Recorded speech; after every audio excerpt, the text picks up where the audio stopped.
talk a little bit about distribution.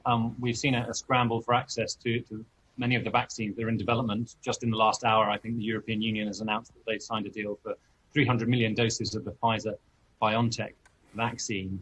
It's all been very ad hoc. What does the world need to do to ensure that there's fair distribution of this vaccine or any other future vaccine?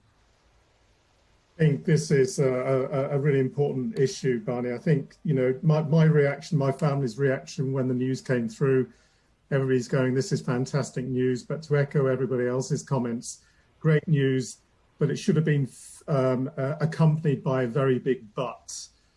But we still need everybody to comply with social distancing. We still need everybody to wear masks. We still need to abide by the rules and guidance issued by our governmental authorities.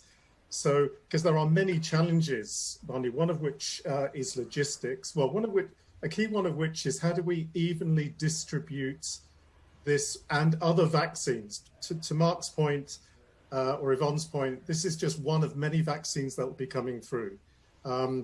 For the vast majority of people on this call, it will have no impact whatsoever because we won't be getting it, and rightly so. So the question then is, how do we distribute this and other vaccines to people in need and to avoid what we have so far experienced, which is not a global response, it's been a very national response. And if we distribute vaccine nationally, in other words, looking after our own self-interests rather than those who genuinely need it, we will be back in this situation again. So that whole process of logistics, cold chain management, which is considerable for this particular vaccine, maybe less for future vaccines, that is relatively easy compared to how do we decide ethically and morally where we distribute this vaccine so that it's more it is indicative of international collaboration rather than national protection. And Martin, let me also ask you about public attitudes. I'll quote a figure from a survey the Pew Research Center did in the United States on people's willingness to get a coronavirus vaccine. They found that 49% of people said they definitely or probably would not choose to be vaccinated. So half people saying they would probably not choose to be vaccinated. Some of those people may be concerned that a vaccine developed at record speed may not be fully safe. Do those people have a legitimate worry there? Absolutely. And I think first and foremost, we need to not be talking to people who are hesitant about taking a vaccine, but actually listening to them. If people have genuine concerns, we need to understand the reasons why. And I think the debate, Barney, needs to shift from, so far it's been, and understandably so, it's been focused on where is the vaccine, when is it coming?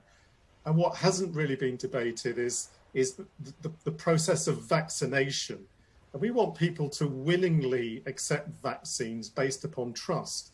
And governments globally need to be really, really focused on how do they build trust, not through their communication or through the communication from scientists, because actually the levels of trust with political leaders and unfortunately members of the scientific community have been eroded considerably. And we've got to figure out a way of how do we engage local leaders, community leaders, religious leaders, student leaders, social media leaders and influencers, people who are trusted by their communities to actually listen to concerns, address those concerns. Otherwise, we will have a vaccine, but we're at risk of not enough people taking it for it to be effective. So the debate it is a very real concern. I think we're late in addressing it. We've got to start now. And it is a process of top down and bottom up, really with a view of listening to concerns, not lecturing people, understanding those concerns, addressing them, and allowing people to make an informed decision based upon knowledge, not being told what to do.